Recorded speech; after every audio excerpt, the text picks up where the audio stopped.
সূরা আল ফাতিহা। অনুবাদক অধ্যাপক মোহাম্মদ মোজাম্মেল হক। أعوذ بالله من الشيطان الرجيم بسم الله الرحمن الرحيم আরম্ভ করছি পরম করুণাময় অসীম দয়াময় আল্লাহর নামে।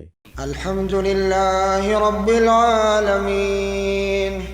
যাবতীয় প্রশংসা জগৎসমূহের প্রতিপালক আল্লাহরই জন্য, আর রহমানির রহিম, যিনি পরম করুণাময় অতি দয়ালু, মালিক ইয়াউমিদ্দিন, যিনি প্রতিফল দিবসের মালিক। ইয়াকা না'বুদু ওয়া ইয়াকা নাস্তাঈন, আমরা কেবল তোমারই ইবাদত করি এবং কেবলমাত্র তোমারই সাহায্য প্রার্থনা করি। ইহদিনাস সিরাতাল মুস্তাকিম, আমাদেরকে সরল সঠিক পথ প্রদর্শন করো ও তার প্রতি অটুট থাকার তৌফিক দান করো।